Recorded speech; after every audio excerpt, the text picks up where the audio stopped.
aici o grămadă de teme, dar fiindcă omul iese totdeauna despre religia creștină, eu vreau să... Mulți nu știu cum s-a dezvoltat religia creștină, ce a avut la baza sa. Eu trebuie să spun un lucru. Religia creștină a avut influență asupra, prima dată când ea s-a dezvoltat, a început în Egipt.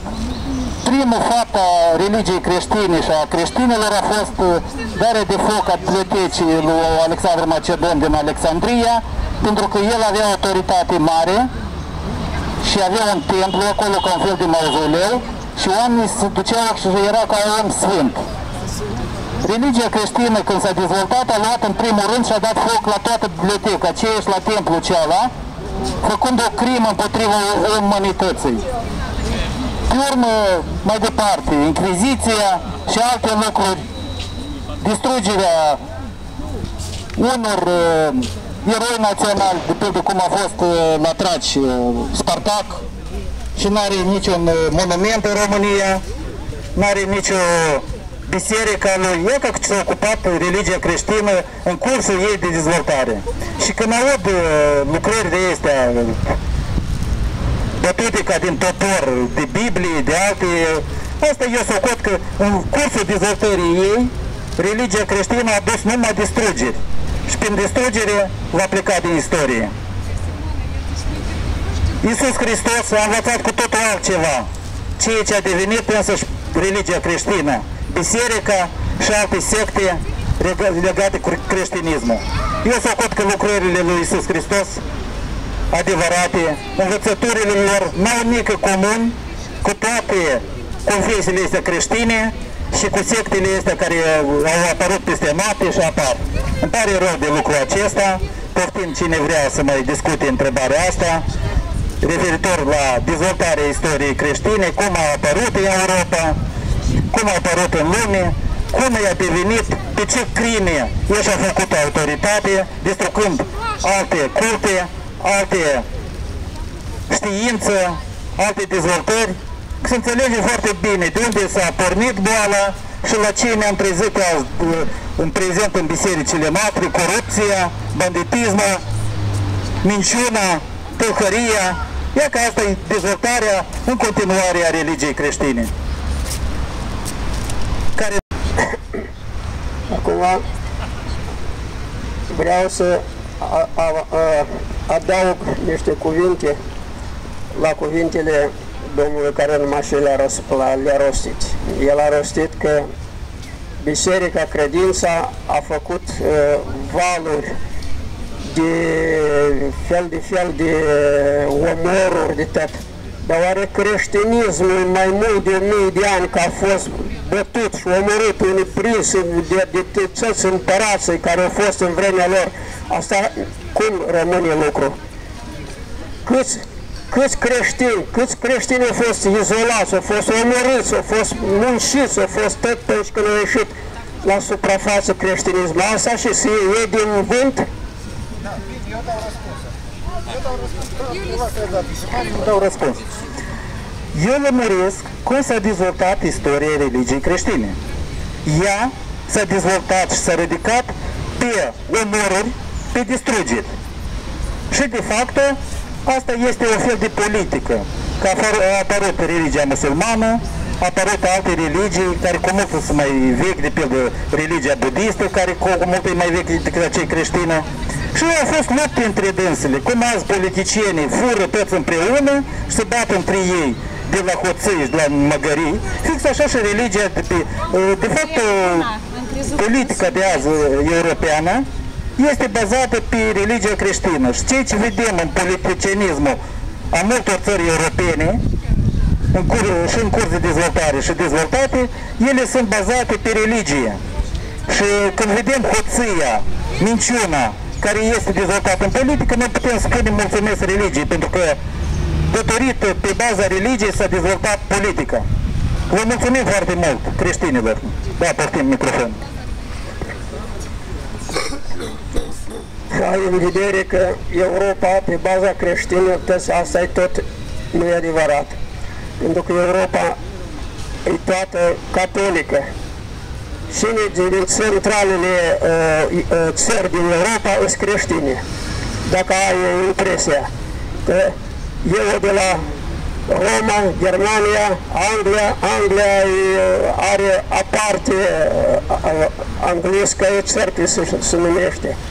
Pe urmă, creștinismul s-a dezvoltat prin foarte multe suferințe și prin foarte multe greutăți, pentru că toate țările erau nu că dușmane, dar erau păgâne și ei nu vreau, ei, dacă ieșea undeva un proroc și vorbea ceva, ei au pune că da, că ăsta e vrăjitor și cu lucru și rău lucrează. Dacă la și bază, este o sectă care se numește arieni. Ăștia făceau întotdeauna zgomot și războiau pentru icoane, că lor nu le plăcea icoanele. Ei se numeau că chipurile sunt credincioși, dar ce fel de credință aveau ei? Pe urmă, dacă să ajungem în zilele noastre, în Franța a fost ca o sectă, dar eu a fost de contră toată vremea, pentru că să luăm pe Darwin, așa care a avut o impresie contra lui Dumnezeu și contra că nu-i Dumnezeu, nu-i nici tot și până în ultima vreme făcea o experiență că dacă o moniță poate să fie gravidă de la om, care e un lucru rușinos să mai fie publicat. Și chestia asta s-a terminat tocmai acum, nu de mult, vreo câțiva ani în urmă.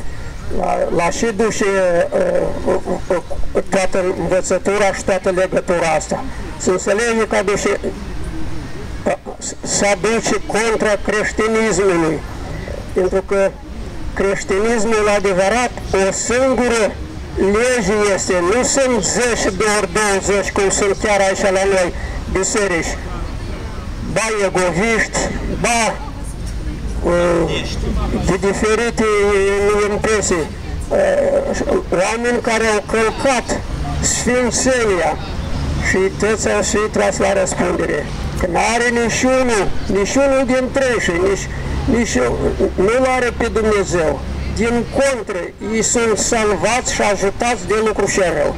Și lucrul ăsta se iasă la suprafață acum la sfârșit, pentru că trebuie să fie egalitatea întreg globul pământesc.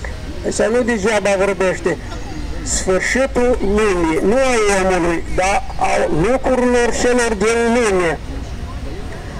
Și mai adaugă toți la sfârșitul lumii și învierea morților. Și însemnează cuvântul ăsta.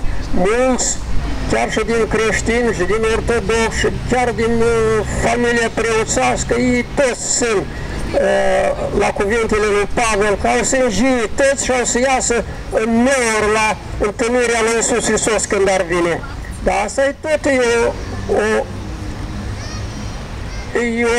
cum să o numesc eu, e o învățătură nu la locul ei, pentru că el a pus dreptatea cu minciuna, dar minciuna se duce de râtă, cum n-ar și.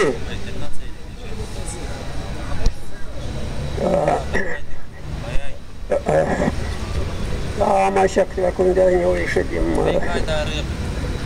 Da, și pot să vă dau cuvânt. Poftiți? Iarăși mă întorc la istorie religiei. Dumnealui a spus că Inchiziția a fost în Biserica Catolică. Hai să luăm din s-a luat Biserica Catolică și s-a luat creștinul ortodox.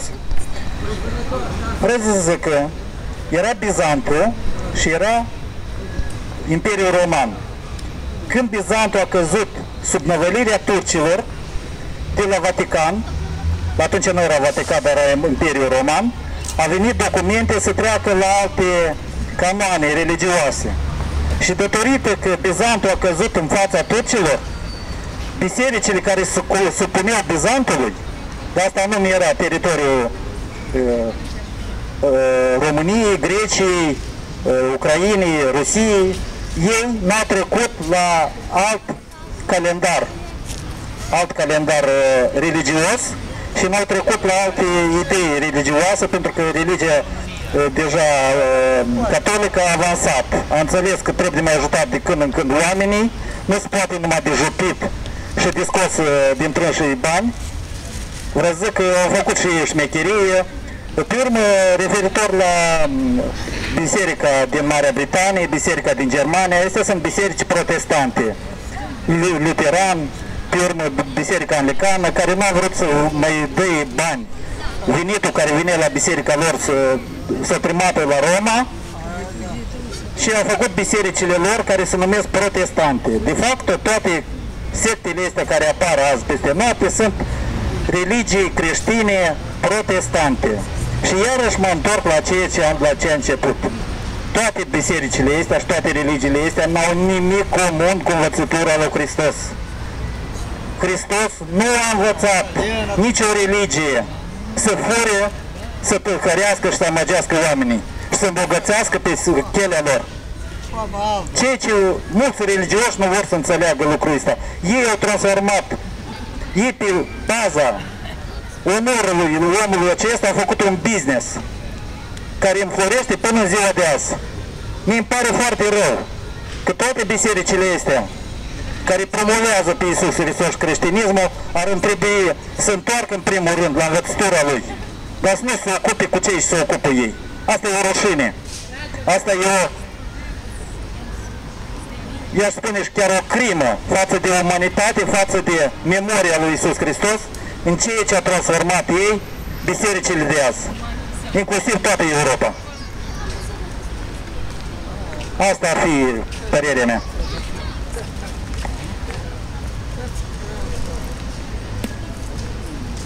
Baza istoriei foarte bogată, dar să știți un lucru, că catolicii ei au fost și prima dată și ei au fost religioși de religia creștină ortodoxă, dar știți că în Biblie este marcat că trebuie să vină Anticristul. Și ca să vină Anticristul a fost pregăteala lui, după cum a spus Pavel, că zice, răul s-o și început să lucreze, numai trebuie de luat cel care îl oprește pe dânsul. Și vreau să zic că toate chestiile astea au fost Roma și Papa de la Roma, cel care a fost primul care a trecut la catolicism, ăsta o socotit cu totul altfel. O socotit că după ce au trecut 1000 de ani de la creștinismul, de la vremea lui Constantin cel Mare, când au trecut 1000 de ani, ei au socotit că e vremea lor de-abia. Și ei au trecut la catolic, la catolicism, la învățătură catolică. Din ce cauză? Ei au trecut pe baza învățăturii lui Pavel. Dar Pavel a fost un reformator, după cum scrie Iisus Hristos, că zice, pe mine are el o replică acolo, și pe mine nu mă credeți, dar a să vină altul după mine, care în numele Lui, și pe ceala să-l credeți. Și iată, asta este Pavel, care a format. Și după acui învățătură se formează toate bisericile astea care sunt cu starnice, baptiste, în diferite moduri, s-au rupt de la creștinătate și s-au făcut a lor, s-au făcut partea lor. Dar și credeți dumneavoastră că ei au vreo dreptate sau au să iasă la suprafață măcar unul? Nu cred. Dacă egoviștii au o biserică acolo la o clădire mare făcută și o numesc clădirea împărătească. Adică ei trag nădejdei că împăratul, când a venit la sfârșit și a să împărățească, să tragă la dânșe, la casa lor, că ei au făcut casa împărătească. Dar oare cu tot cu casă, o oare ei au să reziste? Pe și bază au făcut casa aceea, de până în ziua de azi trec acolo, îți duc și tipurile fac bine. Referitor la religia asta egovistă, eu am studiat-o câțiva ani de zile la rând. De pildă, promotorul acestei religii n-a fost altcineva decât doamna Greceană și domnul Dodon. Și ia că vă spun de unde au banii aceștia. De pildă, domnul Dodon și domnul Greceană a fost în Partidul Comunist, nefiind membri a Partidului Comunist, și au obținut niște posturi foarte calde pe timpul lui Voronin. Unul a devenit prim-ministru, altul a devenit ministru de economie. Fiind toți banii din Republică pe mâna lor, doamna Greceană și domnul Dodon au favorizat această religie în defavoarea altor religii. Și toți banii bugetari care vineau în surplus, în loc să ridice pensiile, să ridice salariile la oameni, ei au început să le împartă anume la sectanței acestei despărțituri religioase, ce după părerea mea a miros un dosar penal. Și de ce domnul prim-ministru și domnul președinte uită de lucrul acesta? Ei vorbesc despre Voronin, dar uită de oamenii aceștia cu ce s-au ocupat ei. Că au favorizat o religie în defavoarea altor religii, eu constitui o crimă economică care ar trebui de pus la punct. Pe urmă, referitor tot la în cadrul întrebării acestea, pot să mai spun încă un lucru. Mulți știu că s-a vândut aeroportul și Banca de Economii și chipurile a vândut-o Partidul Democrat. Luați frumos foița și vedeți a cui scălituri stă în vânzarea acestor edificii. Și să vedeți acolo. Cine nu știe cum se înstrăinează un edificiu de stat față de altcineva, față de o persoană fizică sau o altă țară, voi spune un nou lucru. Fără de iscălitura prim-ministrului și fără de iscălitura președintelui, nu se face nicio înstrăinare a obiectului ăsta și nu poate să fie pus de vânzare. Și mie îmi pare foarte rău de domnul Gerasim, care stă la Vocea Basarabiei și spală creierii de seară la oameni cu diferite întrebări stupide, nevorbind de adevărul. Eu aș vrea să-i dau numai o întrebare. Cât costă curvia informațională în Republica Moldova? Și poftim cine are ce a luat cuvânt. Vă rog frumos, puteți să luați cuvânt la microfonul liber. Văd că Oleg Brega înregistrează cine ce vorbește aici. Poftim, cred că v-a postat pe internet. Uite ce, undeva vreo 3 ani de zile m-a blocat pe mine. Dar poate pe dumneavoastră va răpune.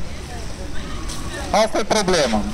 Da, poftim, cine dorește să ia cuvânt, poftim, microfonul liber este liber. Și în curând, dacă nu se apropie nimeni, eu am aici niște teme deja gătite pe diferite tematici. Văd că se aude cam slăbuț, aparatajul este cam slab, dar asta, eu cred că cine vrea să audă, aude. Da, poftim. Vă invit, exprimați-vă, că este un domn care vrea să exprime gândul său. Da, poftim.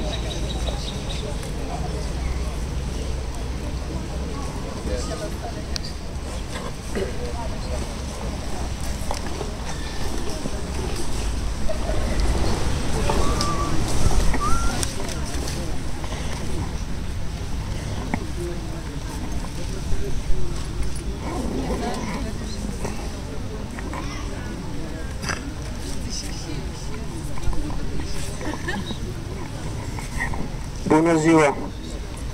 Am o temă interesată pe baza naționalității și pe baza lucrurilor care trebuie să se întâmple.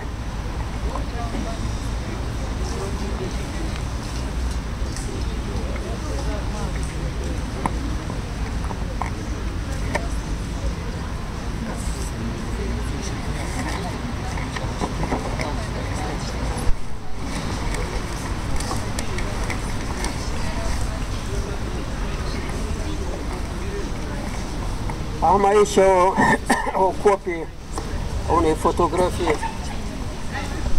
la schimbarea la față și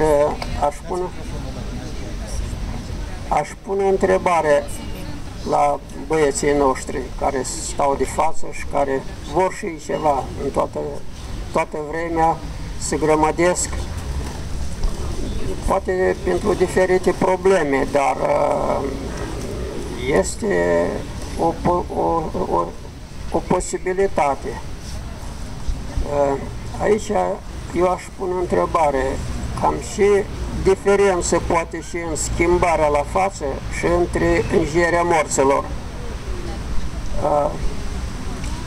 Dacă știe cineva, dar nu cred să știe, fiindcă istoria religioasă e foarte departe din mintea omului, mai ales în ultimii ani.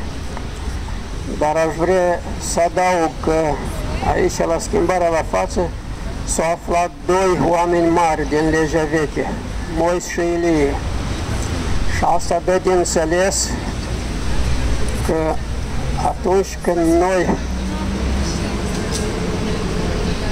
ne-am adăuga sau o lua în considerație din legea veche, atunci la noi lucrurile se vor îndrepta foarte, foarte, foarte, foarte.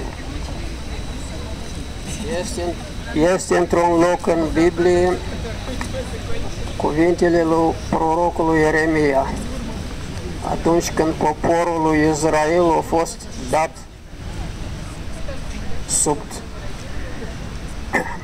în captivitate sub mâna împăratului Vavilonului. Atunci la primul an Dumnezeu îi spune lui Daniel: pe noapte, seara și dimineața, 2400 de zile, și pe urmă se va curăți biserica. Dar am aici un capitol care vorbește exact despre poporul lui Israel. La capitolul 24, Ieremia scrie: două coșniți de smochine, soarta viitoare a poporului. Iată, mi-au zis mie Domnul, două coșnițe de smochine înaintea bisericii Domnului, după ce a înstrăinat Nabucodonosor, împăratul Vavilonului, pe Lihonia, împăratul feciorul lui Iachim, împăratul lui Iuda, și pe meșteri și pe cei legați și pe cei bogați din Ierusalim i-a dus spre ei în Vavilon. Din coșnițe erau smochine bune foarte, ca smochinile cele timpurii, iar în cealaltă coșniță erau smochine care nu se puteau mânca pentru răutatea lor. A grăit Domnul către mine: ce vezi, Ieremia? Smochinele cele bune sunt bune foarte și cele rele sunt rele foarte, care nu se pot mânca pentru răutatea lor. Și a fost cuvântul Domnului către mine zicând: acestea zice Domnul, Dumnezeul lui Israel, ca smochinele cele bune acestea, așa voi cunoaște spre bine pe cei străinați al lui Iuda, pe care i-am trimis din locul acesta în pământul haldeilor, spre bunătăți. Și voi îndrepta ochii mei spre ei pentru bunătăți și îi voi așeza pre ei în pământul acesta, spre binele lor. Și de iznoavă îi voi zidi pre ei și nu-i voi surpa pre ei și îi voi sădi pre ei și nu-i voi smulge și voi da lor inimă ca să mă știe pre mine că eu sunt Domnul și ei vor fi mie popor și eu voi fi lor Dumnezeu, pentru că se vor întoarce din toată inima lor. Această prorocie este despre România, că iată la Michea, capitolul 4, 6 și 7 scrie așa: în ziua aceea, zice Domnul, aduna voi pre cea sfărmată și pre cea lepădată voi lua spre care i-am lepădat și voi pune pe cea sfărmată într-o rămășiță și pe cea lepădată într-un neam tare și va împărăți Domnul peste ea în muntele Sionului de acum și până în veac. România este cea sfărmată, dar Moldova este cea lepădată.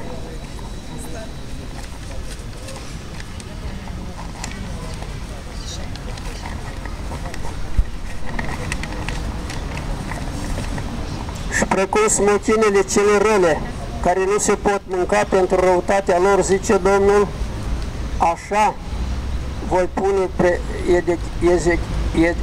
Sedechia, împăratul lui Iuda, și pe dregătorii lor rămășița Ierusalimului ce a rămas în locul acesta, pe cei ce locuiesc în Egipt, și voi da spre risipire la toate împărățiile